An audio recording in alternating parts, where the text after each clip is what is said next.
நாம் ஜெபிப்போம். பரலோக பிதாவே, நன்றியோடு நாங்கள் உம்மை துதிக்கிறோம், உம்மை ஸ்தோத்திரித்து மகிமைப்படுத்துகிறோம்.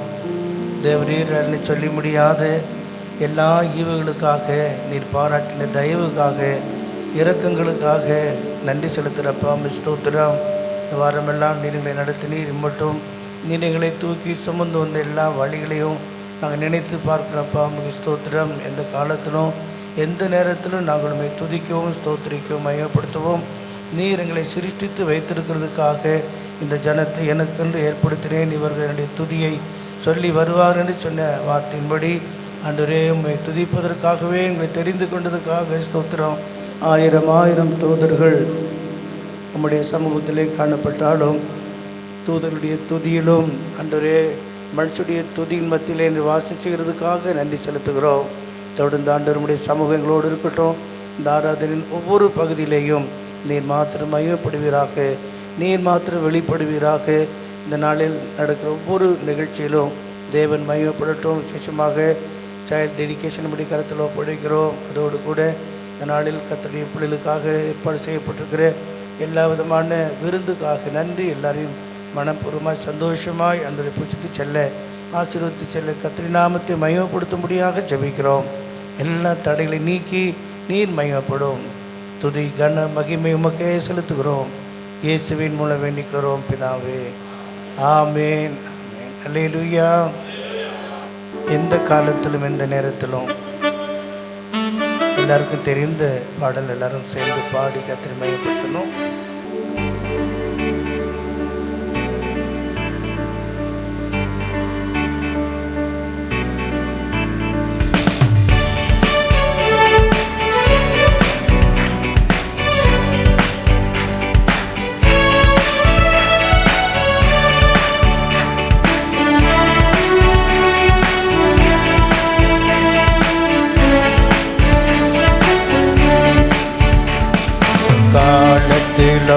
எந்த நேரத்திலும் நன்றியால் உம்மை நான் துதிப்பேன். எந்த காலத்திலும் எந்த நேரத்திலும் நன்றியால் உம்மை நான் துதிப்பேன். இயேசுவே உம்மை நான் துதிப்பேன், துதிப்பேன். வேளையிலும் துதிப்பேன். இயேசுவே உம்மை நான் துதிப்பேன், துதிப்பேன். வேளையிலும் துதிப்பேன். ஆதியும் நீரே, அந்தமும் நீரே, ஜோதியும் நீரே, என் சொந்தமும் நீரே. ஆதியும் நீரே, அந்தமும் நீரே, ஜோதியும் நீரே, என் சொந்தமும் நீரே.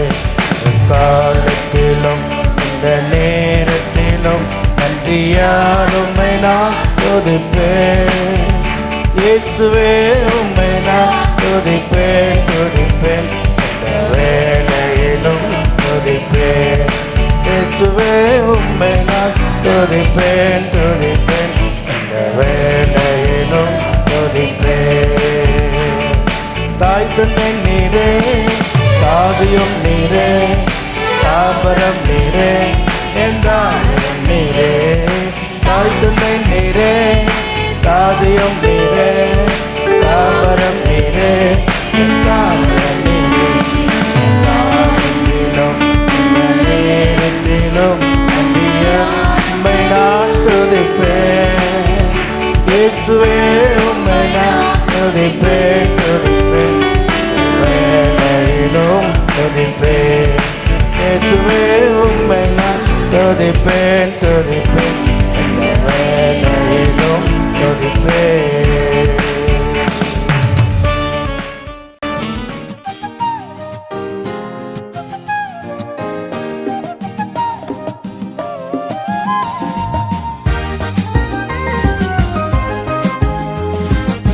அல்லேலூயா. திருப்தியாக்கும் கர்த்தர் என்கிற தலைப்பிலே கர்த்தர் யாரை திருப்தியாக்குவார் என்று ஒரு சில காரியங்களை தேவ சமூகத்தில் கற்றுக்கொள்ள போகிறோம்.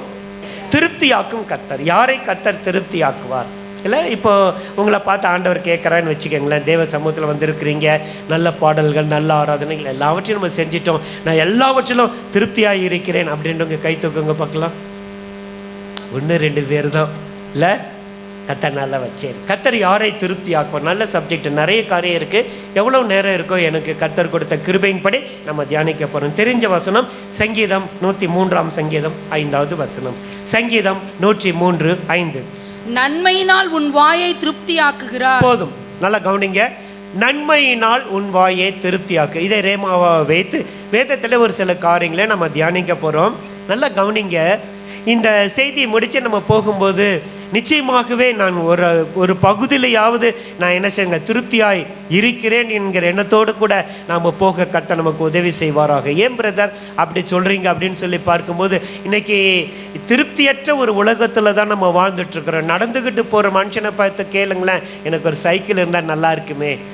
சைக்கிளில் போகிற மனுஷனை பாருங்களேன், ஒரு ஸ்கூட்டி மாதிரி ஒரு வண்டியோ 2 வீலர் கிடச்சா நல்லா இருக்குமே. அவனை போய் கேட்டு பார்த்தீங்கன்னா இன்னும் கொஞ்சம் பெரிய வண்டி, அவனை போய் பார்த்தீங்கன்னா கார் இருந்தால் நல்லா இருக்குமே. ஸோ இந்த மனுஷனை உலகத்தில் என்ன செய்ய முடியாது, சாட்டிஸ்ஃபேக்ஷன் பண்ணவே முடியாது. ஆனால் கர்த்தர் சொல்லுகிறார், நான் உன்னை திருப்தி ஆக்குவேன். அல்லேலூயா.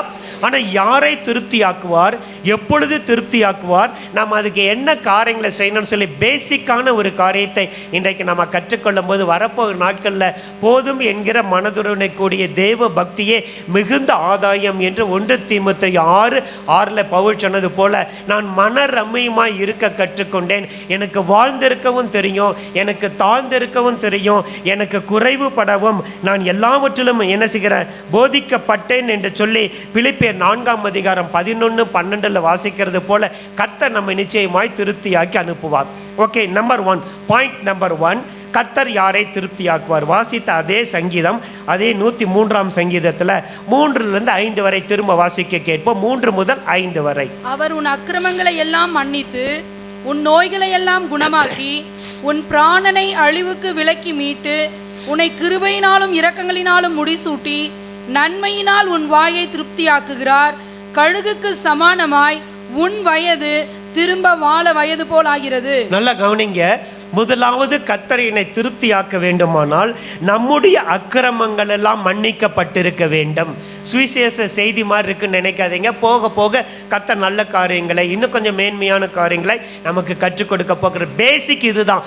யாருடைய அக்கிரமங்கள் மன்னிக்கப்பட்டிருக்கிறதோ, யாருடைய பாவம் மூடப்பட்டிருக்கிறதோ அவன் பாக்கியவான் என்று தாவீது சொன்னது போல, நம்முடைய வாழ்க்கையிலே நாம் கடந்து வந்த எல்லாவற்றிலும் தேவ சமூகத்தில் நம்ம என்ன செய்யணும், ஒப்பு கொடுத்து முதலாவது பேசிக்கான அதுதான் ரட்சிப்பு என்று சொல்லுகிறோம். இன்றைக்கி ரட்சிப்பு என்றாலே இன்றைக்கி அநேகருக்கு என்ன செய்யலை, முழுமையாய் விளங்கலை.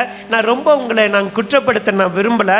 ஆனால் முதலாவது நம்முடைய பாவங்கள் மன்னிக்கப்பட்டு நம்முடைய பாவங்களை நாம் அறிக்கையிட்டு பிதா குமாரன் பரிசுத்த ஆவி நாமத்தினாலே முழுகி ஞானஸ்தானம் பெற்று பரிசுத்த ஆவியாகிய தேவனுடைய வரத்தை பெற்று ஒரு சபையிலே முடிவு வருந்த யார் நிலைத்திருக்கிறார்களோ அவர்கள் தான் ரட்சிக்கப்பட்டவர்கள் என்று பேசிக்கான ஏபிசிடி போல ஆண்டுடைய வசனம் சொல்லுகிறது. அதன் பிறகு அவன் முடிவு பறிந்து நிலைத்திருந்தால் அவன் ரட்சிக்கப்படுவான். ரட்சிப்பு என்பது நம்ம ஞானஸ்தானம் வாங்கினவுடனே அப்படியே முடிஞ்சிருச்சு, உடனே நம்ம பரலோகத்துக்கு போயிட்டோன்னு சொல்லி என்ன செய்யறாங்க இன்னைக்கு அநேகர் நினைக்கிறாங்க. இல்லை, முடிவு பரியந்தம் ஒன்று தேவனுடைய வருகையில் நம்ம அவரை சந்திக்கணும், இல்லாட்டி என்னுடைய வாழ்க்கையில என்னுடைய மரணம் என்னை சந்திக்கணும். இந்த 2 காரியம் முடியும் போது மாத்திரம்தான் நம்முடைய ரட்சிப்பு நிறைவேறுகிறது. அப்ப ரட்சிக்கப்பட்டவர்கள் கண்டிப்பாய் திருப்தியாகி இருப்பார்கள். அல்லேலூயா சொல்லுங்க பார்க்கலாம். எந்த சூழ்நிலையில் இதைத்தான் உடுத்துவேன், இதைத்தான் சாப்பிடுவேன், இப்படிதான் வாழ்வேன் என்று இல்லாமல் உண்மையாய் ரட்சிக்கப்பட்ட தேவ பிள்ளைகள். போன தடவை வரும்போது கூட பாஸ் ஒரு நல்ல உதாரணத்தை சொன்னார், எனக்கு அது ரொம்ப பிடிச்சிருந்துச்சு.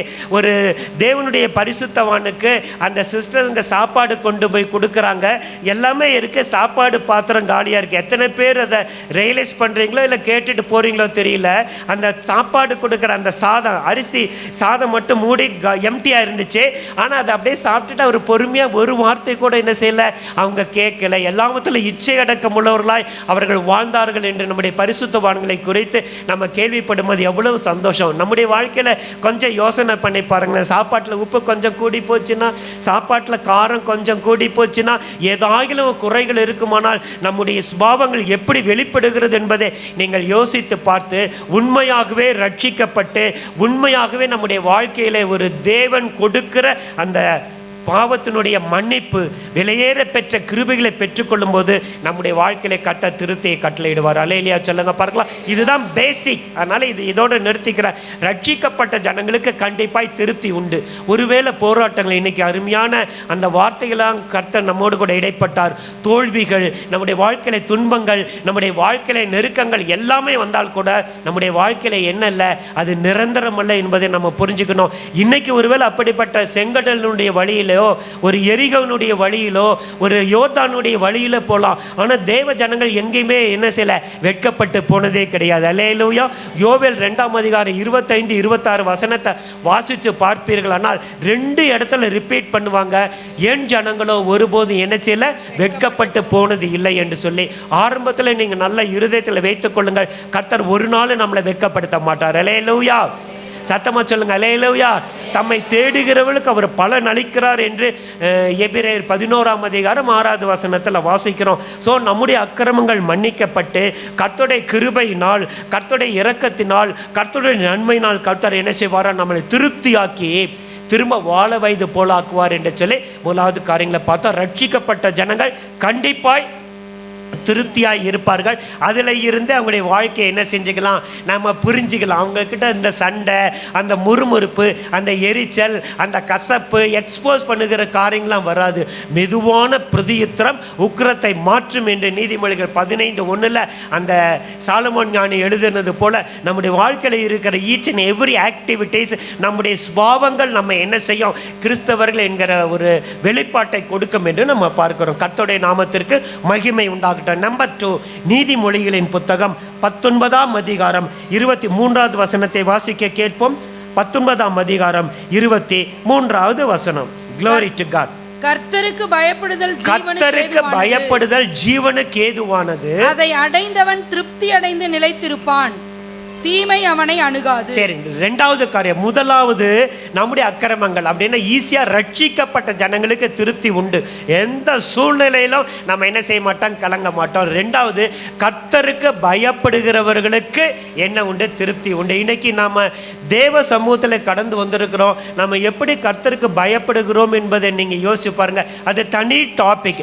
கர்த்தருக்கு பயப்படுகிற கிடைக்கிற ஆசீர்வாதங்கள் தனியான ஒரு டாபிக். இன்னைக்கு நீங்களும் நானும் திருப்தியா இருக்கணும்னா 2வது கர்த்தருக்கு பயப்படுகிற பயம் நமக்கு இருக்கணும். கர்த்தருக்கு பயப்படுகிற பயம் அது ஜீவனுக்கு ஏதுவானது. அதை அடைந்தவன், திருப்தி அடைந்தவன் என்ன செய்வானா, நிலைத்திருப்பான், தீமை அவனை அணுகாது என்று சொல்லி சாலமோன் ஞானி சொல்லுகிறார். இன்னைக்கு நம்ம எப்படி கர்த்தருக்கு பயப்படுறோம்னு யோசனை பண்ணி பாருங்களேன். நீங்களும் நானும் உண்மையாகவே நம்ம கர்த்தருக்கு பயப்படுவோம்னா அது ஞானத்தின் ஆரம்பம் என்று நீதிமொழிகள் 1ஆம் அதிகாரம் 7வது வசனத்தில் எழுதுகிறார். கர்த்தருக்கு பயப்படுகிறவனுக்கு திட நம்பிக்கை உண்டு, அவன் பிள்ளைகளுக்கும் அடைக்கலம் கிடைக்கும் என்று நீதிமொழிகள் 14ஆம் அதிகாரம் 26வது வசனத்தில் வாசிக்கிற ஏராளமான வசனம் நமக்கு தெரியும். ஆனால் உண்மையாகவே அந்த கர்த்தருக்கு பயப்படுகிற பயம் இருந்தால் நம்ம ஒரு நாளும் பாவம் செய்ய மாட்டோம். அல்லேலூயா சொல்லுங்க பார்க்கலாம். பாவம் என்றால் பெரிய காரியத்தை நீங்களே நினைச்சிக்காதீங்க. பொய் சொல்வது ஒரு பாவம் தெரியுமா? வெளிப்படுத்தல் 21:8 எல்லாருக்கும் தெரியும்.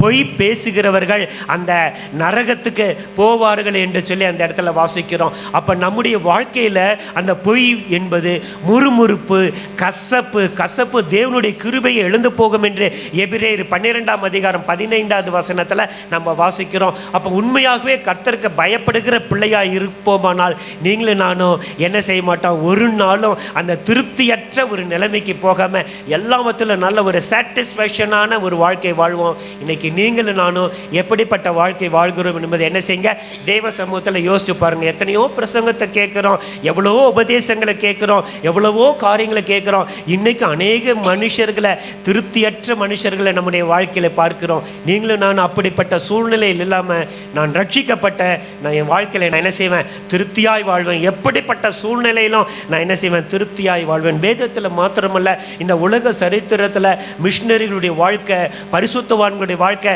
அதெல்லாம் நீங்கள் கொஞ்சம் அப்படியே போய் பார்த்தீங்கன்னா எல்லாருடைய வாழ்க்கை அப்படியே மலர் படுக்க நல்ல ஒரு சந்தோஷமான ஒரு வாழ்க்கை என்று சொல்ல முடியாது. ஆரம்பத்தில் அவங்க பட்ட பாடுகள், அவங்க பட்ட அவமானங்கள், அவங்க பட்ட நிந்தைகள் எல்லாவற்றையும் தாங்கி சகித்து போராடி ஒரு காலம் வரும்போது அவங்கள கர்த்தர் என்ன செஞ்சார்? செழிப்பாய் மாற்றினார் என்று வாசிக்கிறோம். ஸோ ரட்சிக்கப்பட்ட ஜனங்கள் ஒரு நாள் என்ன செய்ய மாட்டீங்க, ரட்சிக்கப்பட்டவர்கள் திருப்தி அடைவார்கள் என்று இப்படி மாற்றி சொல்லலாம். ரெண்டாவது, நான் கர்த்தருக்கு பயப்படுகிற வாழ்க்கை இருந்தால் யாரும் நம்மளை பார்க்க வேண்டாம், யாரும் நம்மளை ஃபாலோ பண்ண வேண்டாம், யாரும் நமக்கு எந்த காரியத்தை செய்ய வேண்டாம். நீங்கள் எங்கே இருந்தாலும் கர்த்தர் நம்மை பார்த்து கொண்டு இருக்கிறார் என்கிற எண்ணம் மாத்திரம் நமக்கு இருக்குமானால் நம்ம ஒரு நாளும் என்ன செய்ய மாட்டோம், எந்த பாவத்தை செய்ய மாட்டான். அதைத்தான் யோசேப்பு அழகாய் சொல்லுகிறார். ஆதியாகமம் 39ஆம் அதிகாரத்தினுடைய 9வது வசனத்தை வாசிக்க கேட்போம். என்னிலும் பெரியவன் இல்லை, எஸ், நீ அவருடைய மனைவியா இருக்கிறபடியால் உன்னை தவிர வேறொன்றையும் அவர் எனக்கு விலக்கி வைக்கவில்லை.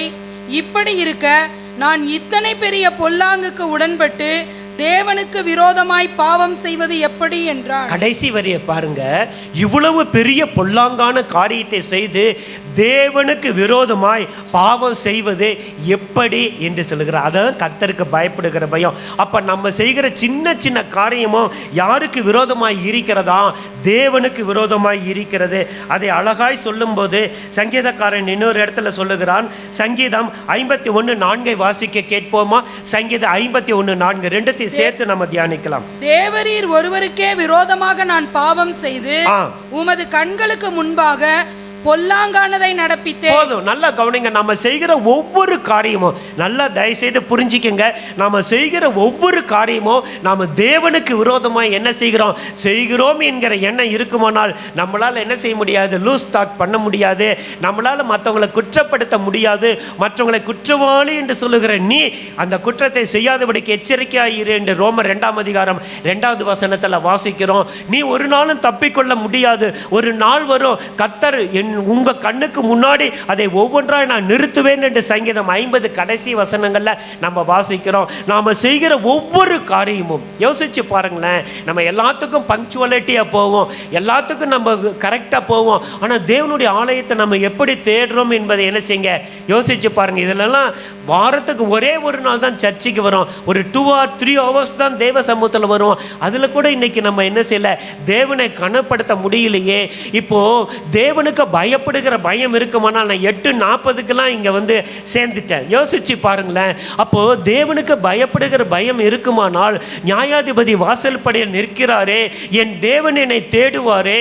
தேவ சபையில் தேவன் எழுந்தருளி இருக்கிறார். சங்கீதம் 82:1-2 வாசிக்கிறோம். அப்போ இந்த தேவனுக்கு பயப்படுகிற பயம் இருந்தால் ஒரு நாளும் நம்ம என்ன செய்ய முடியாது, ஒழுங்கீனமான வாழ்க்கை வாழ முடியாது என்பது என்னுடைய தாழ்மையான கருத்து. ரட்சிக்கப்பட்டவர்கள் திருப்தியாகி இருப்பார்கள். அல்லேலூயா சொல்லுங்க, சத்தமா சொல்லுங்க. எந்த சூழ்நிலையில் இருந்தாலும் சோத்திரம், இல்லாவிட்டாலும் சோத்திரம், முறையிட மாட்டோம், முறுமுறுக்க மாட்டோம். இஸ்ரவேல் ஜனங்கள் ஏன் கானானில் பிரவேசிக்க முடியாமல் எல்லாரும் அழிஞ்சு போனாங்க? 10 முறை கர்த்தரை சோதித்து பார்த்தார்களாம். எதை கொடுத்தாலும் முறுமுறுத்தாங்க, எதை கொடுத்தாலும் முறுமுறுத்தாங்க. இதை என்ன செய்யணும், மன்னாவா எங்களுக்கு நல்லா இல்லை, நாங்கள் அழகாய் அங்கே எல்லாத்தையும் சாப்பிட்டோமே, வெள்ளரிக்காயும் கொமட்டிக்காயும் நாங்கள் சாப்பிட்டோமே, காடைகளை என்ன செஞ்சோம் வேணும்னு கேட்குறாங்க.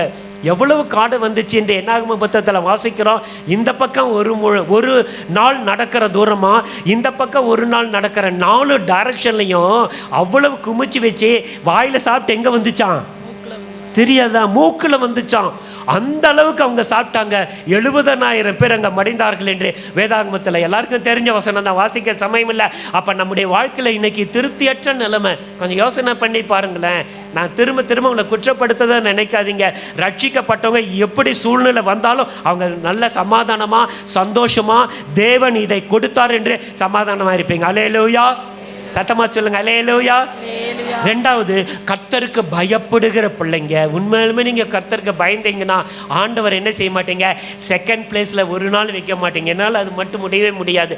யாரையுமே திருப்திப்படுத்த வேண்டிய அவசியம் இல்லை. நான் இதை விட இன்னும் எக்ஸ்ட்ராடினரியாக சொன்னால் யாரையாவது உங்களால் திருப்திப்படுத்த முடியும்னு நினைக்கிறீங்களா? டெஃபினட்டாக முடியாது. நீங்கள் என்ன வேணால் செஞ்சு பாருங்கள். ப்ராக்டிக்கலாக நான் தாழ்மையோடு கூட சொல்கிறேன். நீங்கள் உங்கள் உயிரையே மற்றவங்களுக்காக கொடுத்தா கூட எண்ணத்தை கொடுத்தாங்க, எண்ணத்தை செஞ்சாங்க, அப்படி தான் சொல்லுவாங்க. திருப்தியற்ற உலகத்தில் திருப்திப்படுத்த முடியாத மனுஷர்கள் மத்தியில் வாழ்கிறோமே, ஏன் நம்ம ஆண்டவரை திருப்திப்படுத்த முடியாது? ஏன் ஆண்டவரை திருப்திப்படுத்தக்கூடாது? யோசித்து பார்த்தீங்கன்னா உங்களுக்கு விளங்கும். இதெல்லாம் மாயை, எல்லாம் மாயை, எல்லாம் மாயை. ஆண்டவர் ஒருத்தர் தான் உண்மையுள்ளவர். அல்லேலூயா. அப்ப இன்னைக்கு ஒரு தீர்மானத்தோடு கூட போங்க, ஆண்டவரே நீங்க என்ன திருப்தியாக்குகிற கர்த்தர், நான் ரட்சிக்கப்பட்டதுனால் நான் திருப்தியா இருக்கிறேன் ஆண்டவரே. ரெண்டாவது, உமக்கு பயப்படுகிற பயத்தினால நான் திருப்தியா இருக்கிறேன். எதை கொடுத்தாலும், எது இல்லைனாலும், எது இருந்தாலும், வாழ்ந்தாலும் தாழ்ந்தாலும், எந்த சூழ்நிலையா இருந்தாலும் நான் மனரம்மியமாய், அருமையான வார்த்தை பிலிப்பியர் 4:11, மனரம்மியமாய் இருக்க நான் என்ன செஞ்சிட்டேன், கற்றுக்கொண்டேன் என்கிற ஒரு வாழ்க்கைக்கு நம்ம வரும்போது ஒரு நாளும் கர்த்தர் என்ன செய்ய மாட்டார், நம்மை கைவிட மாட்டார். உன்னை ரட்சிக்கப்பட்டவர்கள் திருப்தியாய் இருப்பார்கள், கர்த்தருக்கு பயப்படுகிறவர்கள் திருப்தியாய் இருப்பார்கள். பெரிய பெரிய சப்ஜெக்ட் தான், ஆனால் உங்களை ஹெட்லைன்ஸை மட்டும் சொல்லிட்டு போகிறேன். நம்பர் 3, சங்கீதம் 65:4. Glory to God. வாசிக்க கேட்போமா? சங்கீதங்களின் புத்தகம் 65ஆம் சங்கீதம் 4வது வசனம். உம்முடைய பிரகாரங்களில் வாசமாய் இருக்கும்படி நீர் தெரிந்து கொண்டு சேர்த்து கொள்ளுகிறவன் பாக்கியவான். உம்முடைய பரிசுத்த ஆலயமாகிய உமது வீட்டின் நன்மையால் திருப்தியாவோம். மூன்றாவது, எங்க நமக்கு நன்மை இருக்குன்னா, உம்முடைய பரிசுத்த ஆலயமாகிய உமது வீட்டின் நன்மையினால் நாங்க திருப்தியாவோம். ஒன்று, ரட்சிக்கப்பட்டவர்களுக்கு திருப்தி உண்டு. ரெண்டாவது, உண்மையாய் கர்த்தருக்கு பயப்படுறவங்களுக்கு திருப்தி உண்டு. மூன்றாவது, கர்த்தரை எப்பெல்லாம் ஆராதிக்க வரீங்களோ, அழகான வார்த்தை, உம்முடைய பரிசுத்த ஆலயமாகிய உமது வீட்டின் நன்மையினால் நான் என்ன செஞ்சேன், திருப்தியானேன். அழகா சொல்றாரு. அப்ப எப்படிப்பட்ட சூழ்நிலை இருந்தாலும் நீங்க தேவ சமூகத்தில் ஓடி வரும்போது, நீங்க தனியா ஜெபிக்கும் போது, இது தேவனுடைய ஆலயம் இருக்கு, ஆலயத்தை சொல்லும் போது உங்களுடைய பர்சனல் லைஃபையும் நான் டச் பண்றேன்.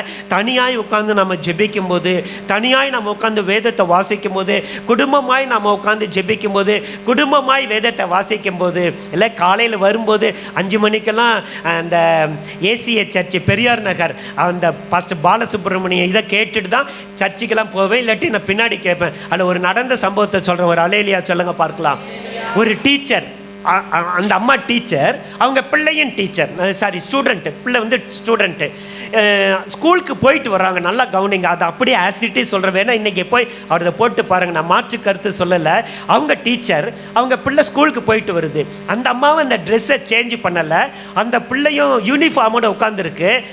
பைபிளை வச்சுக்கிட்டு அவங்க ஏதோ டீச் பண்ணுறாங்க. இந்த பிள்ளை உட்காந்து கேட்டுட்ருக்கு. அப்போ ஊழியக்கார் வீட்டுக்கு போய் என்னம்மா செய்கிறீங்க அப்படின்னு சொல்லும்போது, நான் சின்ன வயசில் இருந்து, நல்லா கவனிங்க, அதை பார்த்து படித்த உடனே நான் மனசெல்லாம் ரொம்ப கலங்கி போயிட்டேன். ஆவியான ஞாபகப்படுத்துறதுனால சொல்கிறேன். ஸ்கூலில் காலையில் 9 மணிலேருந்து 5 மணி வரலும் எத்தனை கிளாஸ் அட்டன் பண்ணியிருக்கிறா.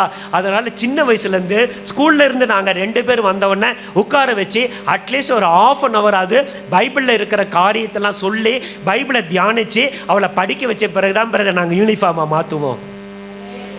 நான் நினச்சி பார்த்தேன், நம்ம பிள்ளைங்களுக்கு சொல்லிக் கொடுக்குறோம் எல்லாருமே. நான் இல்லைன்னு சொல்ல, சண்டே கிளாஸ், வாலிபர் கிளாஸ், வாலிபர் பிள்ளைங்க எல்லாமே நாங்கள் சொல்லித்தரோம். அது கேட்டோடனே மனசு இப்படிலாம் நம்ம நடத்துகிறோமே, இப்படி நடத்தியும் கூட நம்மளால் என்ன செய்ய முடியல, அநேக காரியம் நாங்கள் தவறி விடுகிறோமே. உண்மைதானே?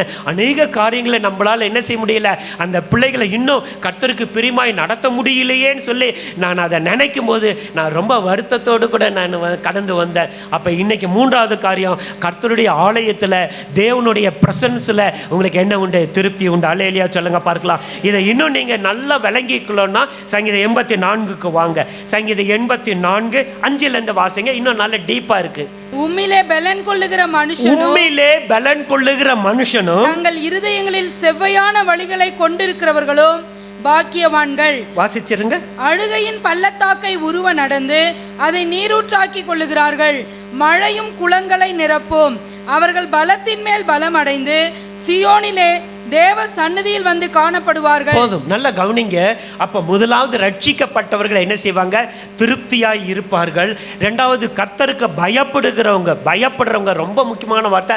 பயப்படுறவங்க வாழ்ந்தாலும் தாழ்ந்தாலும் இருந்தாலும் இல்லாட்டியும் ஒரு நாள் என்ன செய்ய மாட்டாங்க, முறையிட மாட்டாங்க. முறையிடுதுன்னா கம்ப்ளைண்ட். நல்லா புரிஞ்சுக்கங்க. திரும்ப ரிவர்ஸ் கியர்ல போறேன்னு நினைக்காதீங்க. இப்போ ஒருத்தர் பத்தி கம்ப்ளைண்ட் பண்ணிக்கிட்டே இருந்தீங்க. முறையிடுதல் என்பது இங்கிலீஷ்ல கம்ப்ளைண்ட். அப்ப கம்ப்ளைண்ட் பண்ணிக்கிட்டே இருந்தீங்கன்னா அவங்களுக்கு எரிச்சலா இருக்கும்ல. அப்ப நம்ம சும்மாவே போய் ஆண்டவர்கிட்ட முறையிட்டுக்கிட்டே இல்லை குறை சொல்லிக்கிட்டே நம்ம இருக்கும்போது அவர் எவ்வளவு கஷ்டப்படுவாருன்றத கொஞ்சம் என்ன செய்யுங்க, யோசிச்சு பாருங்க. கர்த்தருக்கு பயந்தீங்கன்னா எதை கொடுத்தாலும் நீங்களும் நான் திருப்தியாய் வாழ்வோம். அல்லேலூயா. மூன்றாவது காரியம், தேவனுடைய பிரசன்ஸ். கர்த்தருடைய ஆலயத்தில் உண்மையிலே பலன் கொள்ளுகிற மனுஷன் தேவனுடைய ஆலயத்துக்கு வந்து தேவனுடைய வார்த்தையை வாசிச்சு, தேவனுடைய வார்த்தையை தியானிச்சு, நல்ல ஜெபம் பண்ணி, நல்ல ஸ்தோத்திரம் பண்ணி, நல்லா துதித்து கர்த்தருக்குள்ள நீங்க வைராக்கியமா இருந்தீங்கன்னா தேவ பலன் நமக்கு வரும். அல்லேலூயா சொல்லுங்க பார்க்கலாம். கர்த்தருக்கு காத்திருக்கிறவர்கள். ஏசாயா தீர்க்க தரிசன புத்தகம் 40ஆம் அதிகாரம் 31 வாசிச்சிருவோமா? ஏசாயா தீர்க்க தரிசன புத்தகம் 40:31. Glory to God. கர்த்தருக்கு காத்திருக்கிறவர்களோ, கர்த்தருக்கு காத்திருக்கிறவர்களோ புது பலன் அடைந்து கழுகுகளைப் போல செட்டைகளை அடித்து எழும்புவார்கள். எஸ், அவர்கள் ஓடினாலும் இளைப்படையார்கள், நடந்தாலும் சோர்ந்து போகார்கள். எவ்வளவு நேரம் கர்த்தருக்கு காத்திருக்கிறீங்க? காலை நேரம் உம்முடைய நீதி நியாயங்களின் நிமித்தம் உம்மை நான் ஒரு நாள் 7 தடவை துதிப்பேன் என்று சங்கீதம் 119 தாவீது சொல்றார். எவ்வளவு நன்மை செஞ்சிருக்காரு, எவ்வளவு ஆசீர்வாதத்தை கொடுத்திருக்காரு. கேட்டதெல்லாம் கொடுத்தாரு, பார்த்ததெல்லாம் கொடுத்தாரு, நினைச்சதெல்லாம் கொடுத்தாரு. ஓகே தானே? உன் மன விருப்பத்தின்படி நான் உனக்கு தந்தரில் உனது ஆலோசனைகளை நான் நிறைவேற்றுவேன் என்று சங்கீதம் 20 சொன்னாரு. இவ்வளவு செஞ்ச கர்த்தருக்கு ஒரு நாள் எவ்வளவு நேரம் நன்றி சொல்றீங்க? கொஞ்சம் யோசனை பண்ணி பாருங்க. எவ்வளவு நேரம் ஆண்டவரை நீங்க துதிக்கிறீங்க? எவ்வளவு நேரம் தேவ சமூகத்தில் உட்காந்து? எல்லாத்துக்கும் நேரம் இருக்கு. காலையிலேருந்து ராத்திரில ஜெபம் பண்ணீங்களா பிரதர்? டைம் இல்லை. பைபிள் வாசிச்சிங்களா சிஸ்டர்? டைம் இல்லை. ஆனால் மற்ற எல்லாத்துக்கும் நமக்கு டைம் இருக்கு. ஆனால் தேவனுடைய ஆலயத்தில் வந்தோம்னா உடனே நம்மளை அப்படியே நன்மையில நிரப்பி அப்படியே திருப்தியாக்கி அனுப்பிடணும். கொஞ்சம் யோசிச்சு பாருங்களேன். அப்போ தேவ சமூகத்தில் காத்திருக்கிறவர்கள் தான் புது பலன் அடைவார்கள். புது பலன், நியூ ஸ்ட்ரென்த், இல்லாட்டி ரினிவல் ஹிஸ் ஸ்ட்ரென்த் என்று போடப்பட்டிருக்கு. ஒன்று புது பலன், ரெண்டாவது இருக்கிற பலன் என்ன செய்வார்? எக்ஸ்டெண்ட் பண்ணுவார். காத்திருக்கிறவங்களுக்கு தான். சங்கீதம் 84 வந்துருங்க. உண்மையிலே பலன் கொள்ளுகிற மனுஷனும் தங்கள் இருதயங்களில் செவ்வையான வழியை கொண்டிருக்கிறவர்களும் பாக்கியவான்கள். அவர்கள் அழுகையின் பள்ளத்தாக்கு கிட்ட நின்று அழுதுகிட்டு இருக்க மாட்டாங்க. நல்லா கவனிங்க. அழுகையின் பள்ளத்தாக்கை உருவம் நடந்துன்னா அதுக்குள்ளார பூந்து அந்த பக்கம் போயிடுவாங்க. எல்லாத்தையும் மழையும் குளங்களையும் என்ன செய்வாங்க? நிரப்பி பலத்தின் மீது பலன் அடைந்து தேவ சந்நிதியிலே சீயோனிலே வந்து காணப்படுவார்கள். அதுக்கு தான் தேவனுடைய ஆலயத்துக்கு வரணும்னு சொல்றோம். அல்லேலூயா. சத்தமா சொல்லுங்க அல்லேலூயா. யார் எப்படி வரணும்னு உங்களை தான் கேட்கணும். உபவாச கூட்டம், இரவு ஜபமெல்லாம் போயிருச்சு.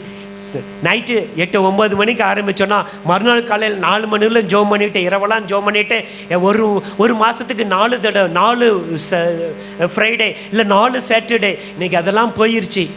கொஞ்சம் யோசனை பண்ணி பாருங்க. 31st நைட்டு மட்டும் டிசம்பர் வந்தீங்கன்னா அதில் வரும்போதே கம்பளி போர்வையெல்லாம் கொண்டாந்து போட்டு நல்லா அழகாக போத்திட்டு தூங்குற மக்களாக நமக்கு தெரியும். எப்படி தேவனுடைய ஆசீர்வாதத்தை பெற்றுக்கொள்ள முடியும்? தேவனுடைய ஆலயத்தை காத்திருக்கிறவர்கள் நித்தம் என் வாசற்படியை விழித்திருந்து என் கதவு நிலையருகே காத்திருந்து எனக்கு செவி கொடுக்கிற மனுஷன் பாக்கியவான். நீதிமொழிகள் 8:34. தேவ சமூகத்தில் எப்படி நம்ம வரோன்னு யோசனை பண்ணி பாருங்க. நாங்களாம் பாஸ் பண்ணிட்டோம், எல்லாம் வந்துட்டோம், வேற வழி இல்லை. ஆனால் இன்னைக்கு இருக்கிற மக்களெல்லாம் கேட்டு பாருங்களேன். இன்னைக்கு பாஸ் ஒரு டைமில் முடிக்க சொல்லிருக்கிறாரு. நான் முடிச்சிடுவேன், பயப்படாதீங்க. ஒரு வேளை 10 நிமிஷம் எக்ஸ்டன் ஆச்சுன்னா எத்தனை பேர் முறுமுறுப்போம்? சாப்பாடு வேற. நீங்கள் ஒன்று வெளியே போய் வீட்டில் போய் கஷ்டப்பட்டுலாம் செய்ய வேண்டாம். எல்லாமே முடிச்சுட்டு பொறுமையாக போகலாம். ஆனால் அப்போ கூட இன்னைக்கு பாரு அறுத்துட்டா இருப்பா, இப்படி சொல்கிற ஆட்களை நான் பார்த்துருக்கேன் தெரியுமா? தேவ சமூகத்தில் ஒரு 10 நிமிஷம் காத்திருக்க முடியல. ஆனால் நாங்கள் காத்திருந்தா எனக்கு பலன். உங்களுக்கும் உங்கள் தேவனுடைய வார்த்தைக்கு சம்பந்தம் இல்லைன்னு எனக்கு சொல்ல தோணுது, ஆனால் சொல்லலை. அல்லேலூயா. புரியுது அவங்களுக்கு? அப்போ எப்படி எதுக்கெல்லாம் காத்திருக்கிறோம்? நான் 2 அதிகாரம் வெளியில் படிச்சுட்டேன் பாஸ்ட்டு கதவை திறக்கிறதுக்குள்ளார. ஆனால் நம்மளால் தேவ சமூகத்தில் காத்திருக்க முடியல. ரட்சிக்கப்பட்டவர்களுக்கு திருப்தி உண்டு, கர்த்தருக்கு பயப்படுகிறவர்களுக்கு திருப்தி உண்டு. கர்த்தரை ஆராதித்து ஆலயத்துக்கு மட்டும் இல்லை தேவ சமூகத்தில் உட்கார்ந்து இருக்கிறவங்களுக்கு திருப்தி உண்டு. அல்லேலூயா. சத்தமாக சொல்லுங்க அல்லேலூயா. இன்னைக்கு தேவ சமூகத்தில் எவ்வளவு நேரம் நீங்கள் ஸ்பெண்ட் பண்ணுறீங்கன்னு பாருங்கள். எவ்வளவு நேரம் ஸ்பெண்ட் பண்ணுறீங்களோ அவ்வளவு நேரம் நீங்களே ஷைன் ஆவீங்க. அல்லேலூயா. இன்னும் தேவனுக்கு என்று பிரகாசிக்க, தேவனுக்கு என்று எழும்ப, உங்களுக்காக மாத்திரமல்ல உங்கள் எதிர்காலத்தில் 1000 தலைமுறை மட்டும் நான் உங்களுக்கு இரக்கம் செய்கிற தேவனாக இருப்பேன் என்று யாத்திராகமம் 20ஆம் அதிகாரத்தில் சொன்னார் அல்லவா? அந்த வார்த்தையின்படி கர்த்தர் உங்களையும் உங்களுடைய எதிர்காலத்தில் இருக்கிற எல்லாவற்றையும் கர்த்தர் ஆசீர்வதிப்பார். அல்லேலூயா. சங்கீதம் 81க்கு வாருங்க, 13ஆம் வசனத்திலிருந்து வாசிங்க. Glory to God. என் ஜனம் எனக்கு செவி கொடுத்து இஸ்ரவேல் என் வழிகளில் நடந்தால் நலமாயிருக்கும். நான் சீக்கிரத்தில் அவர்கள் எதிராளிகளை தாழ்த்தி என் கையை அவர்கள் சத்துருக்களுக்கு விரோதமாக திருப்புவேன். அப்பொழுது கர்த்தரை பகைக்கிறவர்கள் அவருக்கு இச்சகம் பேசி அடங்குவார்கள். அவர்களுடைய காலம் என்றென்றைக்கும் இருக்கும். உச்சிதமான கோதுமையினால் அவர்களை போஷிப்பார். கண்மலையின் தேனினால் உன்னை திருப்தியாக்குவேன். கவனிங்க, கடைசி வரி கண்மலையின் தேனினால். எல்லாருக்கும் தெரியும் அந்த டிசம்பர் 31 இந்த வசனம் வந்தோடனே ரொம்ப சந்தோஷம். உச்சிதமான கோதுமையினால் என்னை போஷிப்பார், கண்மலையின் தேனினால் என்னை திருப்தியாக்குவார். ஆனால் எப்போ தெரியுமா? அதை தான் இன்னைக்கு தியானிக்க அப்புறம். ஒன்று ரட்சிக்கப்பட்டவர்கள், அல்லேலூயா சொல்லுங்க. ரட்சிக்கப்பட்டவங்களுக்கு எந்த காரியத்தை கொண்டும் நீங்கள் முறுமுறுக்க கூடாது. கொடுத்தா சாப்பிடுங்க, இல்லைன்னா சோத்திரம். அல்லேலூயா, சத்தமாக சொல்லுங்க அல்லேலூயா. நம்பர் 2, நான் கர்த்தருக்கு பயப்படுகிறவன். இருந்தாலும் சோத்துறோம், இல்லாவிட்டாலும் சோத்துறோம், வாழ்ந்தாலும் சோத்துறோம், தாழ்ந்தாலும் சோத்துறோம். எந்த சூழ்நிலையிலும் நான் என்ன செய்ய மாட்டேன், ஆண்டவரை குறித்து முறுமுறுக்க மாட்டேன். வீட்டில் கணவனோ மனைவியோ பிள்ளைகளையோ பார்த்து என்ன செய்ய மாட்டேன், முறுமுறுக்க மாட்டேன். ஒரு சாட்டிஸ்ஃபேக்ஷனாக நீங்கள் எங்கேருந்து போகணும்னு கர்த்தர் விரும்புகிறார். நம்பர் 3, கர்த்தரை நீங்கள் ஆராதிக்கும் போது, ஆலயத்தில் கூடி வரும்போது தேவனுடைய ஆலயத்தின் நன்மையினால் திருப்தி. நீங்கள் எப்பெல்லாம் தேவ சமூகத்தில் போகிறீங்களோ அப்போல்லாம் ஒரு தாய் தேற்றுவது போல கர்த்தர் உங்களை தேற்றுவார். அல்லேலூயா. உங்களை ஆற்றுவார், உங்களை பலப்படுத்துவார், உங்களை உற்சாகப்படுத்துவார். பலத்தின் மீது பலன் அடைந்து தேவ சந்நிதியிலே காணப்படும்படி கர்த்தர் உதவி செய்வார். நம்பர் 3. நம்பர் 4, உச்சிதமான கோதுமை, கண்மலையின் தேன். யாருக்கு தெரியுமா? 11வது வசனம். என் ஜனம் என் சத்தத்துக்கு செவி கொடுத்தால், கொடுக்கவில்லைன்னு போட்டிருக்கு, நான் பாசிட்டிவா சொல்றேன். கொடுத்தால் இஸ்ரவேல் என்னை விரும்பினால். கர்த்தருடைய வார்த்தைக்கு எப்பெல்லாம் நீங்களும் நான் செவி கொடுக்கிறோமோ, எத்தனை தீர்க்க தரிசனத்தின் மூலமாய் வார்த்தைகள் வருகிறது, எத்தனை பிரசங்கத்தின் மூலமாய் வார்த்தைகள் வருகிறது, எத்தனை சூழ்நிலையில் கர்த்தர் உங்களுக்கு எப்படி புரிஞ்சு கொள்ள முடியுமோ அப்படியெல்லாம் நம்ம கூட பேசுகிறார். அந்த வார்த்தைகள்லாம் செவி கொடுத்துருக்கிறோமோ? செவி கொடுத்துருக்கிறோமோ? அப்படி செவி கொடுத்தா நம்ம எங்கேயோ போயிருப்போமே. இன்னும் ஞானஸ்தானம் பெறாதவங்க எவ்வளோ பேர் இருப்பாங்க தெரியுமா சபையில்? இங்கே எனக்கு தெரியல, என்னுடைய கடமை நான் சொல்லணும். மனம் திரும்பாதவங்க, பரிசுத்த ஆவியை பெறாதவங்க, பைபிள் ஸ்டடிக்கு வராதவங்க, உபவாச கூட்டத்துக்கு வராங்க, நல்லா தெரியும் எனக்கு. அதெல்லாம் ரொம்ப கோவம் என்ன தெரியுமா?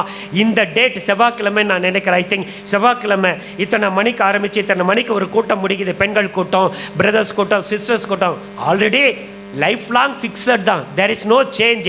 ஆனால் அந்த நாளில் அந்த 2-3 மணி நேரத்தில் ஒதுக்கி தேவனுடைய ஆழத்தில் தேவனுடைய பிள்ளைகளோடு கூட நம்மளால் ஜெபிக்க முடியலன்னா நம்ம என்னத்தை போய் இந்த உலகத்தில் சாதிக்க போகிறோன்னு எனக்கு தெரியல. நான் எல்லாரையும் நான் அப்படி தான் கேட்பேன். நல்லா தெரியுது, என்னெல்லாம் யாருமே கூப்பிட வேண்டிய அவசியமே கிடையாது. ஊழியக்காரங்க அந்த இந்த வாரம் இந்த கூட்டம் இருக்குது, நான் லோக்கல் இருந்தேன்னா முதல்ல நான் போய் உட்காந்துக்குவேன், கடைசியால் வெளியே வருவேன். நான் ஆசீர்வதிக்கப்பட்டிருக்கிறேன். அல்லேலூயா. இன்னைக்கு ஒரு தீர்மானம் எடுங்க. சர்ச்சில் நடக்கிற எந்த கூட்டமாக இருந்தாலும் சரி, யாரும் ஏன் வரலன்னு கேட்கக்கூடாது. லோக்கலில் இருந்தீங்கன்னா அந்த டேட்டை ஒதுக்கி வச்சுட்டு நீங்கள் தேவ சமூகத்தில் வாங்க. தேவ சமூகத்தில் தேவனுடைய சத்தத்தை கேட்கிறவர்களுக்கு கர்த்தர் திருப்தியை கொடுப்பார். அல்லேலூயா. 2வது, அவருடைய வழிகளில் நடக்கும்போது கர்த்தர் உங்களை 2 வார்த்தை இருக்கு. அவர் சத்தத்துக்கு செவி கொடுக்கணும், 2வது அவருடைய வழிகளில் நடக்கணும். நடக்கிறோமா? அவருடைய சித்தம் செய்யுங்க, அவருடைய சித்தம் செய்யுங்கன்னு சொல்லி பாஸ்டர்ங்கெல்லாம் சொல்லுவோம், எல்லாம் சொல்லுவோம். அவருடைய சித்தத்தை எப்படி செய்கிறது, அவருடைய சித்தத்தை எப்படி அறிஞ்சு கொள்வது? அவருடைய சத்தத்தை கேட்காதவங்க அவங்க சித்தத்தை செய்ய முடியாது. அல்லேலூயா. அவருடைய சத்தத்தை கேட்கணும். தேவ சத்தம் வசனத்தின் மூலமாய், தீர்க்க தரிசனத்தின் மூலமாய், சொப்பனத்தின் மூலமாய், தரிசனத்தின் மூலம் எப்படி ஆகிலும் உங்களுக்கு வெளிப்படும் போது இது என்னுடைய சத்தம். நான் உள்ளே வந்த உடனே இன்னைக்கு வரையும் 65 வயது முடிஞ்சிச்சு, இன்னைக்கு வரையில் நான் ஜெபிக்கும் போது எந்த சர்ச்சில் எந்த ஊழியத்துக்கு போனாலும் யார் மூலமாவது என்னோடு கூட என்ன செய்யுங்க, பேசுங்க. உட்கார்ந்த உடனே கர்த்தர் என் கூட பேசினார், இங்கேருந்து போகும்போது நான் திருப்தியாக போவேன். அல்லேலூயா. ஆல்ரெடி ஆண்டவருடைய சத்தத்தை நான் கேட்டுட்டு தான் இங்கே நான் நிற்கிறேன். அப்போ இங்கேருந்து போகும்போது நீங்கள் தேவ சத்தத்தை கேட்டுட்டு போறீங்களா? இல்லை தேவனுடைய அந்த வழி எனக்குன்னு இந்த வழியை வச்சிருக்காரு அப்படின்னு சொல்லி அறிஞ்சிக்கிட்டு போறீங்களா? இல்லை ஏனோ தானோன்னு எப்படியோ வந்தோம், எப்படியோ வாழ்ந்தோம். இன்னைக்கு கேட்டு பாருங்களேன், 4 பேரை போய் எப்படி இருக்கிறீங்கன்னு கேட்டால் நல்லா இருக்கிறேன் பிரதர், நல்லா இருக்கிற சிஸ்டர். இல்லை பலவீனங்கள் இருக்கட்டும், உங்கள் குடும்பத்தில் அநேக காரியங்கள் இருக்கட்டும், தேவனுடைய பிரசன்ஸில் வருமா நான் நல்லா இருக்கேன்னு இன்னைக்கு சொல்கிறது கூட என்ன இல்லை, ஆள் இல்லை, ஏதோ இருக்கிறேன் பிரதர். சிலர் சொல்லுவாங்க உங்கள் புண்ணியத்தில் இருக்கிறோம், நாங்கள் பண்ண புண்ணியம் ரொம்ப ஜாஸ்தி. இல்லை இதெல்லாம் இந்த மாதிரி வார்த்தைலாம் யூஸ் பண்ணாதீங்க. கர்த்தருடைய சமூகத்தில் கர்த்தனை நல்லா வச்சிருக்காருங்க. அல்லேலூயா. என் தேவனுடைய ஆலயத்தில் நாட்டப்பட்டவர்கள் தேவனுடைய பிரகாரங்களில் செழித்திருப்பார்கள். சங்கீதம் 92:13. நான் தேவனுடைய ஆலயத்தில் நாட்டப்பட்ட நான் செழித்திருக்கிறேன் பிரதர், நான் ஆண்டவர் ஆசீர்வதிச்சிருக்காரு.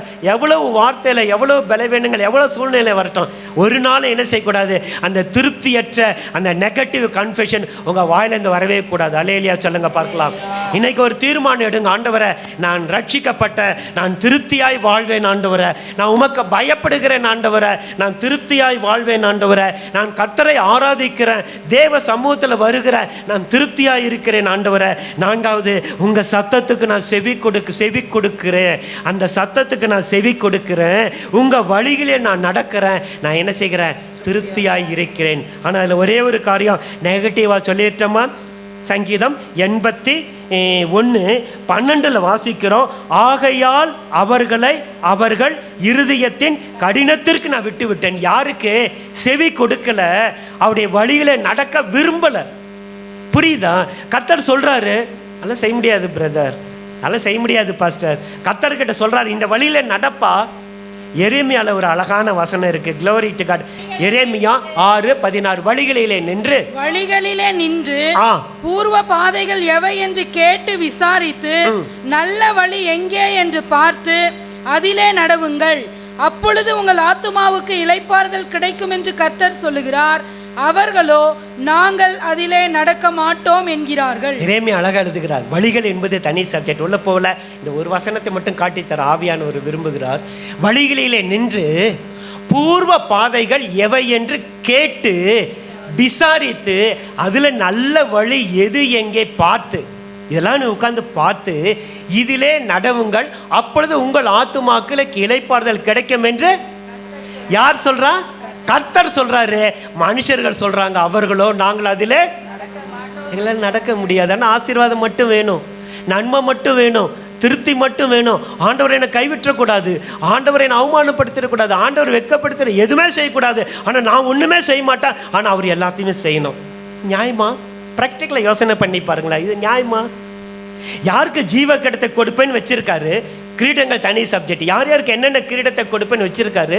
ஆனால் நீ என்ன பார்ட்டிசிபேட் பண்ணீங்க? அந்த பிரதர் அந்த இதை வாங்கினதை பார்த்து சந்தோஷப்பட்டேன். கர்த்தர் உங்களை கனப்படுத்துவார், ரொம்ப சந்தோஷப்பட்டார். தேவ பிள்ளைகள் அப்படி இருக்கணும். பிரயாசப்பட்டாரு, கடுமையாக உழைச்சார். எவ்வளோ கஷ்டம் தெரியுமா? இன்னைக்கெல்லாம் கவர்மெண்ட்டில் வேலை செய்யறது உண்மைதானே பிரதர்? ரொம்ப கஷ்டம். ஆனால் கர்த்தர் அவளை கனப்படுத்தினாரு. அப்போ நீங்களும் நான் உண்மையாக இருந்தால் கர்த்தர் நம்மை கனப்படுத்துவார். அல்லேலூயா. எந்த அளவுக்கு உண்மையாக இருக்கிறோம் குடும்பத்தில், பர்சனல் லைஃப்பில் கொஞ்சம் யோசனை பண்ணி பாருங்கள். வேலை செய்கிற இடங்களில் நாங்களாம் அப்படி உழைச்சோம், எங்களுக்கு கர்த்தர் என்ன செஞ்சு எங்களெல்லாம் கனம் பண்ணுகிறார். கர்த்தருடைய பிள்ளைகள் கனம் பண்ணுகிறார்கள். உங்களை யாராவது கனம் பண்ணணும்னு விரும்புனீங்கன்னா உண்மையாக இருங்க. அல்லேலூயா. அப்போ அவங்க நடக்க சொல்கிறாரு, அதெல்லாம் எங்களால் முடியாதுன்ட்டாங்க. சங்கீதம் 81க்கு திரும்ப வந்துடுவோம். என் ஜனம் என் சத்தத்துக்கு செவி கொடுக்கவில்லை, இஸ்ரவேல் என்னை விரும்பவில்லை, ஆகையால் அவர்களுடைய இருதயத்தின் கடினத்துக்கு நான் என்ன செஞ்சிட்டேன்? நீ செவி கொடுக்கல, நீ சொன்ன பேச்சு கேட்கல, என் வழியில நடக்கிற, என் வழியில கல் இருக்கலாம், முள் இருக்கலாம், எது வேணா இருக்கலாம், ஆனால் நான் உன் கூட வருவேன்னு சொன்னாரே, ஆனால் நடக்கல. அவங்க இஷ்டத்துக்கு விட்டுட்டேன். தங்கள் யோசனையின் படியே என்ன செஞ்சாங்க? நடந்தார்கள். ஒரு அங்கலாய்ப்பு ஆண்டவருக்கு சொல்லிட்டு 13 சொல்றாரு, என் ஜனம் எனக்கு செவி கொடுத்து இஸ்ரவேல் என் வழிகளை நடந்தால் நல்லா இருக்குமே. நம்மளும் பிள்ளைகளை திட்டுவோம், அடிப்போம், சண்டை போடுவோம், எல்லாம் பண்ணுவோம். எப்படியோ என் பிள்ளை கடைசியாக சொல்லுவோம், சரி என் பிள்ளைக்கு எவ்வளோ சொன்னேன், என் பிள்ளை கேட்கலையேன்னு சொல்லுவோம்ல. அந்த அங்கலாய்ப்போடு ஆண்டவர் சொல்கிறாரு. சொல்லிட்டு தான் கடைசியாக முடிக்கும்போது சொல்கிறாரு, உச்சிதமான கோதுமையினால் அவர்களை போஷிப்பேன், கண்மலையின் தேனினால் உன்னை நான் திருப்தியாக்குவேன். அல்லேலூயா. சத்தமாக சொல்லுங்க, அல்லேலூயா. ஆசீர்வாதமான வசனம் வரும்போது நல்லது. எந்த ஆசீர்வாதமான வசனத்தை எடுத்து காட்டுங்க, கண்டிஷன் இல்லாத வசனமே கிடையாது. அல்லேலூயா. ஒரு பிளெஸிங் வேணுமா, ஒரு உயர்வு வேணுமா, ஒரு ஆசீர்வாதம் வேணுமா, அதுக்கு பக்கத்தில் எங்கேயாவது ஒரு கண்டிஷன் போடப்பட்டிருக்கும். அந்த கண்டிஷன் படி நீங்கள் நடக்காத பட்சத்தில் நீங்கள் ஆசீர்வாதத்தை எதிர்பார்க்க முடியாது. உங்களை நான் ஏமாற்ற விரும்பலை, சத்தியத்தை சத்தியமாய் நாங்கள் போதிக்கிறோம். நீங்கள் திருப்தியாக இருக்கணும்னா நீங்கள் ரட்சிக்கப்பட்டவங்களாக தான் இருக்கணும். ரட்சிப்பு என்பது எல்லாருக்கும் தெரிஞ்ச விஷயம், உள்ள டீப்பாக போகலை. நீங்கள் மனம் திரும்பி பாவங்களை அறிக்கையிட்டு, பாவமே செய்யாத பரிசுத்தராக இருக்கிற இயேசு இடத்துல அறிக்கையிட்டு, பிதா குமாரன் பரிசுத்தாவி நாமத்தை முழுகி ஞானஸ்தானம் பெற்றுக்கணும். நாங்கள் சின்ன வயசில் பெற்றோம், எங்களை தன்னை தெளித்தாங்க, அதெல்லாம் ஒத்துக்க மாட்டோம், பைபிள் ஒத்துக்காது. அப்படி ஞானஸ்தானம் பெற்று பரிசுத்தாவியை பெற்று அப்போஸ்தலர் 2ஆம் அதிகாரம் 37 47 வரையில் வருகிற அந்த fundamental doctrines of the church, சபையினுடைய அஸ்திபார உபதேசத்தில் கீழ்ப்படிந்தவங்க, ரட்சிக்கப்பட்டவங்க, அவங்க திருப்தியாக இருப்பார்கள். 2வது, கர்த்தருக்கு பயப்படுகிறவர்கள். உமக்கு பயப்படும் பயத்தினால் என் உடம்பு சிலிர்க்கிறது. சங்கீதம் 119 120 பயத்துல சிலிர்க்கிறதாம். தேவன் என்னோடு இருக்கிறார், அவர் என்னை பார்த்துட்டு இருக்கிறாரு, என்னை நோக்கி கொண்டிருக்கிறாரு. நல்ல மனுஷனுடைய நடைகள் கர்த்தரால் உறுதிப்படும், அவன் வழியின் மீது கர்த்தர் பிரியமாய் இருக்கிறார். சங்கீதம் 37:23 பார்த்துட்டு இருக்கிறாரு, கவனிச்சுட்டு இருக்கிறாரு.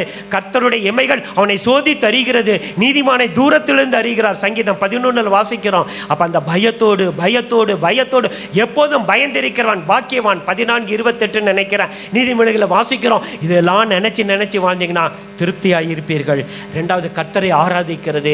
தனி ஜெபமோ, குடும்ப ஜெபமோ, வேத வாசித்து தியானமோ, பைபிள் ஸ்டடியோ, இரவு ஜெபமோ, எந்த காரியத்தை கொண்டு நான் மிஸ் பண்ண மாட்டேன்னு போங்க. உங்களை அப்படியே கொஞ்சம் கொஞ்சமாக கர்த்தர் திருப்தியாக்குவார். ஒரு நாள் வரும்போது உங்கள் வாயை நன்மையை நான் நிரப்புவார். அல்லேலூயா. நான்காவது காரியம் பார்த்தோம், கர்த்தருக்கு செவி கொடுங்க, கர்த்தருடைய வார்த்தைக்கு செவி கொடுங்க. கர்த்தர் பேசுங்க. நாங்களாம் சொல்கிறோம், கர்த்தர் தீர்க்க தரிசனத்தின் மூலமாய், வசனத்தின் மூலமாய் எப்படியாயும் உங்க கூட பேசிட்டே இருக்காரு. ஆனால் நம்ம கேட்க மாட்டோம் என்று சொல்லுகிறீங்களே, அப்புறம் எப்படி நமக்கு திருப்தி வரும் என்று யோசிச்சு பாருங்க. இது அப்படியே நெகட்டிவாக உங்கள் வாழ்க்கையில் திருப்தி இல்லை பிரதர், என்னால் சாட்டிஸ்ஃபேக்ஷனாக வாழ முடியலைன்னா இதை அப்படியே திருப்பி போட்டிங்கன்னா, ரட்சிக்கப்படலை பிரதர், திருப்தி இல்லை. கர்த்தருக்கு பயப்படலை, திருப்தி இல்லை. கர்த்தரை ஒழுங்கு ஆராதிக்கலை, ஜெபிக்கலை, பைபிள் வாசிக்கலை, திருப்தி இல்லை. அவருக்கு நான் செவி கொடுக்கல, எனக்கு திருப்தி இல்லை. அவ்வளோதான். நான் நெகட்டிவாக பேசாமல் நான் பாசிட்டிவாக பேசுகிறேன். அதை நீங்கள் நெகட்டிவாக நீங்கள் கொஞ்சம் உட்காந்து யோசனை பண்ணி பார்த்துருக்கீங்களா? அவருடைய வழிகளில் நீங்கள் நடக்கும்போது உங்களுக்கு என்ன செய்யுமா? திருப்தி உண்டாகும். தேவ சமூகத்தில் தாழ்மையோடு கூட ஒப்பு கொடுத்த ஆண்டவரை, அந்த திருப்தியை நான் 10 காரியம் இருக்குது, நிறைய காரியம் இருக்குது. அந்த திருப்தியான ஒரு காரியம், நீங்கள் எதை கொடுத்தாலும், எதை சாப்பிடக்கூடாது, எப்படிப்பட்ட சூழ்நிலை வந்தாலும் நான் ஒரு நாளும் என்ன செய்ய மாட்டேன், நான் முறுமுறுக்க மாட்டேன். ஆண்டவரை ஒரு நாளும் என்ன செய்ய மாட்டேன், இது கிடைச்சாதான். இன்னைக்கு பிள்ளைகளை யோசனை பண்ணி மன்னித்து கொள்ளுங்க, நான் போவேன்னா நினைக்கிறேன், ஆண்டவனே இதை கொடுத்தாதான் நான் சாப்பிடுவேன், இப்படி தானே செய்வேன், எல்லாமே இப்படி தான் கிடையாது. எப்படிப்பட்ட சூழ்நிலை இருந்தாலும் இது கர்த்தர் எனக்கு கொடுத்தார், இது கர்த்தர் எனக்கு செய்தார். எங்கள் அப்பா அம்மா இல்லை, எனக்கு யாரும் செய்யலை, எனக்கு இதை கர்த்தர் கொடுத்தார் என்று இருக்கிற சூழ்நிலையில் எனக்கு திருப்தியாக இருங்க. நடந்த ஒரு சம்பவம், நான் அதை மட்டும் சொல்லிவிட்டு கர்த்தருக்கு முடியுமான கண்டினியூ பண்ணுறேன். டைட்டானில் ஒரு பெரிய ஆஃபீஸர், பட் இறந்துட்டார். இப்போது ஒரு பெரிய ஆஃபீஸர், வியாழக்கிழமை ப்ரேயர் நடத்துவேன். அவங்க வந்து பெரிய ஹெட் மிஸ்ஸஸ், பெரிய ஸ்கூலில் மெட்ராஸ் போயிச்சாங்க. அந்த வியாழக்கிழமை எனக்கு உடம்பு முடியல. லேண்ட்லைன் அப்போ இருந்துச்சு, கால் பண்ணாங்க. அவ்வளோ பெரியவங்க நம்மளாம் தேடி வருவாங்கன்னு நான் நினைக்கல. கொஞ்சம் நேரம் கழித்து பார்த்தா கார் வர சத்தம் கிடைச்சி. திரும்பி பார்த்தா காரில் அவங்க அம்மா, அவங்க அந்த அண்ணனோட அம்மா வந்து சிஎஸ்ஐ போதகர். அவங்க அவ்வளோ பெரியவங்க வீட்டுக்கு வராங்களே, என்ன செய்யுதுன்னு தெரியல, அப்படின்னு நடுங்கிட்டு வந்து, வாங்க பிரதர் உட்காருங்கன்னு சொல்லி எல்லாம் அவங்களை கவனிச்சிட்டு இருந்தேன். ஆனால் அவங்க வந்தாங்க, உள்ளே உட்காந்தாங்க, பேசுனாங்க. நான் அவங்கள உடம்பு சரியில்லை, யாருக்கு? எனக்கு உடம்பு சரியில்லை. நான் அவங்கள விசாரித்தேன். கர்த்தர் நல்லவர், கர்த்தர் நல்லவர், கர்த்தர் நல்லவர், கர்த்தர் நல்லவர் ஒரு 50 தடவை சொல்லிட்டேன். ஆனால் அந்த சிஸ்டர் பார்த்தாங்க. பார்த்துட்டு, என்ன பிரதர் உங்களுக்கு உடம்பு சரியில்லை, உங்களை பார்க்க நான் வந்திருக்கிறேன், நாங்கள் வந்திருக்கிறோம், நீங்கள் ஏன் இன்னைக்கு எங்கள் வீட்டுக்கு ப்ரேயருக்கு வரலைன்னு, ஆனால் நீங்கள் கர்த்தர் நல்லவர்னு உள்ளே நுழைஞ்சதுன்னு ஒரு 20 30 40 தடவை சொல்லிட்டீங்களே அப்படின்னு சொன்னோன்னே, அதுக்கும் கர்த்தர் நல்லவர் சொன்ன உடனே அவங்க சொன்னாங்க, உட்கார்ந்த உடனே எனக்கு நல்ல ஒரு வெளிப்பாடு கிடச்சிச்சு. அந்த சகோதரி வந்து ஆண்டவர் சொல்கிறாரு, ஆனால் பயம் அவ்வளோ பெரியவங்க நம்ம எப்படி சொல்கிறதுன்னு சொல்லி ஒரு காரியத்துக்கும் தன் வாழ்நாளில் நன்றியே அவங்க சொன்னதில்லையாம். ஆண்டவர் உணர்த்தி அவங்கள குறித்து நான் துக்கப்படுறேன்னு சொல்லுன்றாரு.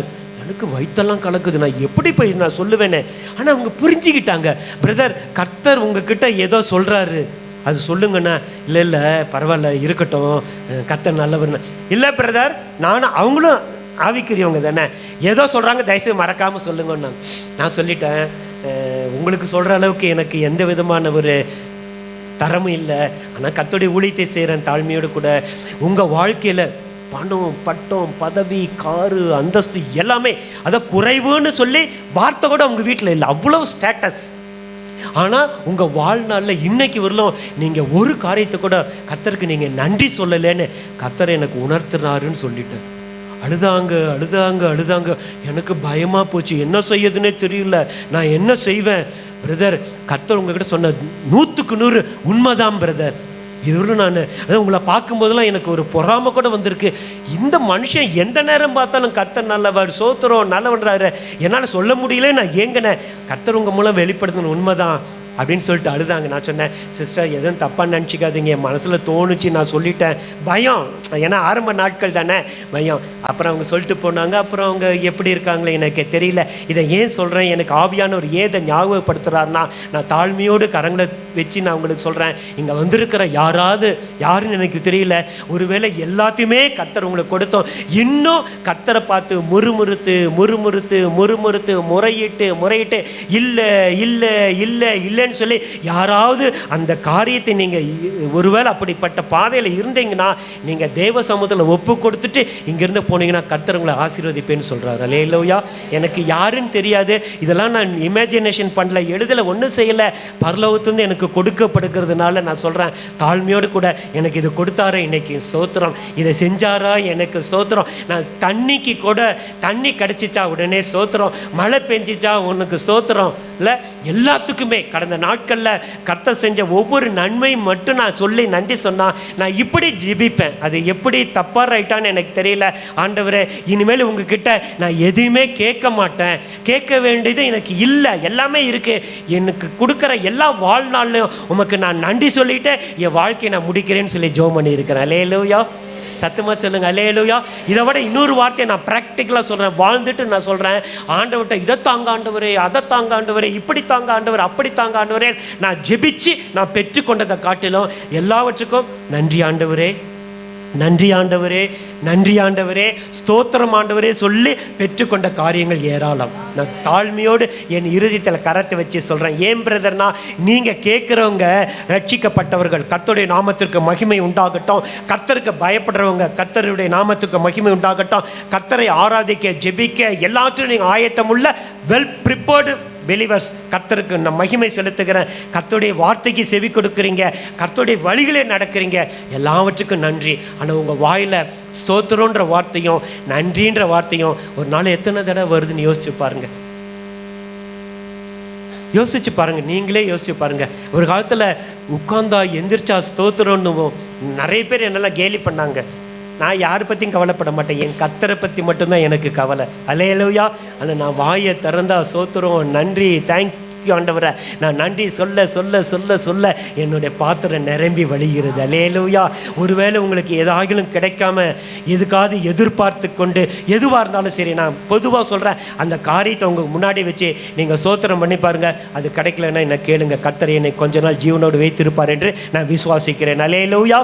இதுதான் உண்மை, இதுதான் சத்தியம். உங்கள் வாழ்க்கையில் சுகமோ பலனோ கிடைக்குதோ கிடைக்கல, எல்லாவற்றுக்கும் நன்றி ஆண்டவரே என்று சொல்லி கர்த்தரை எந்த அளவுக்கு மகிமைப்படுத்துகிறீங்களோ, என் நாமத்தை பிரசாபப்படுத்துகிற எந்த இடத்துல நான் வந்து உன்னை நீ யாத்திராகமம் 20:24. ஸோ எந்த இடத்திலும் நான் வந்து உன்னை ஆசீர்வதிப்பேன் என்று சொன்னாரே. கர்த்தர் எனக்கு நன்மை செய்தபடியால் நான் அவரை பாடுவேன். சங்கீதம் 13:6. கர்த்தர் எனக்கு செய்த எல்லா உபகாரங்களும் எண்ணத்தை செலுத்துவேன், ரட்சிப்பின் பாத்திரத்தை எடுத்து தொழுது கொள்வேன். சங்கீதம் 116. எல்லா வசனமும் தெரியும், ஆனால் ப்ராக்டிக்கலாக நம்ம செஞ்சுருக்கிறோமா? 4 காரியம் தான் சொல்ல முடிச்சிச்சு, இன்னும் 6 இருக்குது. கர்த்தருடைய வருகை தாமதிச்சா இன்னொரு நாளில் நம்ம பார்ப்போம். ஆண்டவரே, நான் ரட்சிக்கப்பட்டவன், நான் ஒரு நாள் என்ன செய்ய மாட்டேன் அதிருப்தி, அதை இப்படி மாற்றிடுவோம், நான் திருப்தியாக இருப்பேன். வாயை திறந்து சொல்லுங்கள், நான் திருப்தியாக இருப்பேன் ஆண்டவரே. நீங்கள் என்ன செஞ்சாலும், என்ன கொடுத்தாலும், என்ன கொடுக்காட்டியும். அல்லேலூயா. நிறைய பேர் லைனாக உட்காந்து சாப்பிடுவோம். நான் தாழ்மையாக எனக்கு வந்துருச்சு, அதனால் சொல்கிறேன், எனக்கு நான்வெஜ்ஜு எதோ சாப்பிடுவேன்னு சாப்பிடுவேன், ரொம்பலாம் பிடிச்சி சாப்பிடல. ஆனால் பக்கத்தில் இருக்கிறவங்களுக்குலாம் வெறும் சாதமாக வரும், குஸ்காவா, எனக்கு பீஸா வரும். நான் லெஃப்ட்லையும் ரைட்லையும் எடுத்து கொடுத்துருவேன். எனக்கு வேண்டாம்னா கொடுத்துக்கிட்டே இருக்கிறாங்க, ஆனால் வேணுன்றவங்க சும்மா சின்ன ஒரு உதாரணம். நான் இருதயத்தில் கரத்தை வச்சு சொல்கிறேன், இன்னைக்கு கர்த்தர் திருப்திப்படுத்துவார். நான் ரட்சிக்கப்பட்டவன் ஆண்டவரை, நான் திருப்தியாய் வாழ்வேன். நான் உமக்கு பயப்படுகிறவன் ஆண்டவரை, நான் திருப்தியாய் வாழ்வேன். நான் கர்த்தரை ஆராதிப்பேன், ஜெபிப்பேன், வேதத்தை வாசிப்பேன், தியானிப்பேன், மனப்பாடம் பண்ணுவேன், ஆராய்ச்சி எல்லாம் அதில் வந்துருச்சு. நான் திருப்தியாய் இருப்பேன் ஆண்டவரை. இன்னைக்கு உங்கள் வார்த்தைக்கு நான் செவி கொடுக்குறேன். யார் பேசினாலும் சரி, அது தேவனுடைய வார்த்தைன்னு உங்களுக்கு நல்லா தெரியும். ரட்சிக்கப்பட்ட பிள்ளைங்களுக்கு நல்லா தெரியும். நீங்கள் 1000 பேர் 50,000 பேர் இருந்தால் கூட, இங்கே இருந்து பேசுகிற எந்த மனுஷனாக இருந்தாலும், இங்கே பாட்டு யாரா இருந்தாலும், அவங்க மூலமா ஒரு வார்த்தை கூட வராம இந்த இடத்தை விட்டு நீங்க வெளியே போக முடியாது. அதுதான் பரிசுத்த ஆவியானுடைய வார்த்தைகள். அதுதான் எக்ஸ்பீரியன்ஸ். அப்போ அந்த வார்த்தைக்கு நான் செவி கொடுப்பேன். அது மாத்திரமல்ல, நீங்கள் எனக்கு காட்டுகிற வழியில் நான் நடப்பேன் ஆண்டவரே. ஒருவேளை இது உள்ள நான் நடக்கலைன்னா, இது உள்ள நடக்க முடியலன்னா, இல்லை பழைய காலத்தில் ஒரு பாட்டு உண்டு, நடக்க சொல்லி தாரும் இயேசுவே. இயேசு கிறிஸ்து வரப்போறாரு, நம்ம இயேசுவை சந்திக்க போகிறோம். எந்த பாட்டு பாடிட்டு இருக்கோம் பார்த்தீங்களா? இன்னும் நடக்க சொல்லித்தாங்க, இன்னும் நடக்க சொல்லித்தாங்க. இல்லை கஷ்டமாக இருக்குல்ல, ஆனாலும் அந்த பாட்டு அழகாக அவங்க பாடினாங்க, இருக்கட்டும். ஆனால் தெய்வ சமூகத்தில் தாழ்மையோடு ஒப்பு கொடுத்து நான் ஒரு நாள் இனிமேலே முறுமுறுக்கவே மாட்டேன் ஆண்டவரை. முறையிட சும்மா கம்ப்ளைண்ட், அது இல்லை இது இல்லை இப்படி இல்லை, இது கிடச்சிச்சு அது கிடச்சிச்சு, இது பெருசு இது சின்னது எல்லாம் நீங்கள் புரிஞ்சிக்கிறீங்கன்னு சொல்லி நான் லைட்டாக டச் பண்ணிட்டு போகிறேன். உள்ளெல்லாம் போக விரும்பலை, செய்ய மாட்டேன். ஆனால் எனக்கு ஒன்று தெரியும், என் தேவன் என்னை திருப்தி ஆக்குவார். வாயை திறந்து சொல்லுங்க பார்க்கலாம், என் தேவன் என்னை திருப்தி ஆக்குவார், என் தேவன் என்னை திருப்தி ஆக்குவார். என் பாத்திரம் நிரம்பி வழியும், ஜீவனுள்ள நாளெல்லாம் நன்மையும் கிருபையும் என்னை தொடரும் ஆண்டவரை. கண்களை மூடுவோம், ஜெபிப்போம். நேசிக்கிற கிருபையுள்ள நல்ல பிதாவே, திருப்தியாக்குகிற கர்த்தர், என்னுடைய ஆண்டவர் அப்பா, நாங்கள் ரட்சிக்கப்பட்டிருக்கிறோம். அந்த பேசிக் டாக்டரின்ஸ் எல்லாம் தெரியும், நாங்கள் திருப்தியாக இருப்போம். ரெண்டாவது, நாங்கள் கர்த்தருக்கு பயப்படுகிற பிள்ளைகள் ஆண்டவரை, நாங்கள் திருப்தியாக இருப்போம். எப்பெல்லாம் தேவனுடைய சமூகத்தில் வருகிறோமோ, தனியாக வந்தாலும் குடும்பமாக வந்தாலும் சர்ச்சுக்கு வந்தாலும் எதுக்கு வந்தாலும் உங்களுடைய ஆலயத்தில் இருக்கிற நன்மையினால் எங்களை திருப்தியாக்குறீங்க ஆண்டவரை.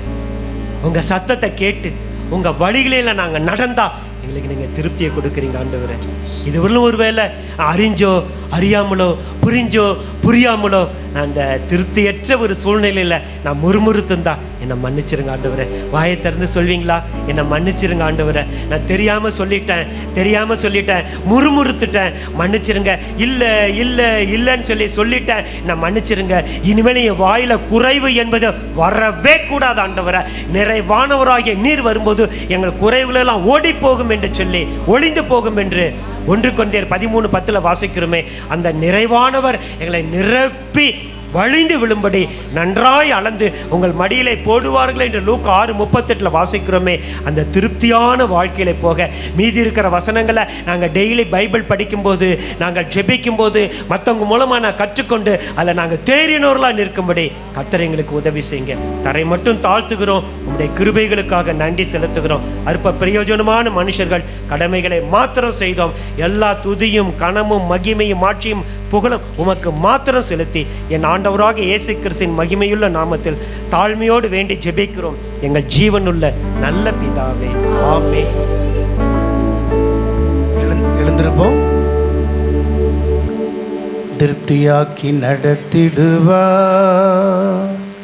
தேவைகளை சந்திப்பா, நீதம்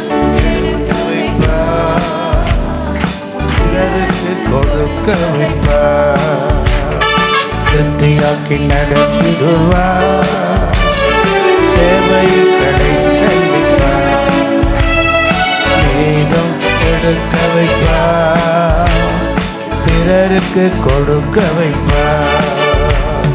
பாடி கொண்டாடுவோம், கோடி நன்றி சொல்லுவோம். பாடி கொண்டாடுவோம், கோடி நன்றி சொல்லுவோம். நீண்ட ஆயுள் தந்து நிறைவோடு நடத்திடுவார், நீண்ட ஆயுள் தந்து நிறைவோடு நடத்திடுவார். முதிர் வயதானாலும் பசுமையாய் வாழ செய்வார், முதிர் வயதானாலும் பசுமையாய் வாழ செய்வார். ஆடி கொண்டாடுவோம், கோடி நன்றி சொல்லுவோம். பாடி கொண்டாடுவோம், கோடி நன்றி சொல்லுவோம். திருப்தியாக்கி நடத்திடுவார், தேவைகளை சந்திப்பார், இதம் எடுக்க வைப்பார், பிறருக்கு கொடுக்க வைப்பார்.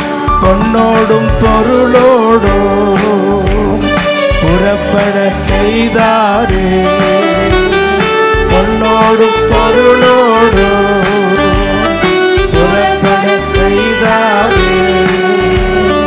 பலவீனம் இல்லாமலே பாதுகாத்து நடத்தினாலே, ஒரு பலவீனம் இல்லாமலே பாதுகாத்து நடத்தினார். பாடி கொண்டாடுவோம், கோடி நன்றி சொல்லுவோம். பாடி கொண்டாடுவோம், கோடி நன்றி சொல்லுவோம்.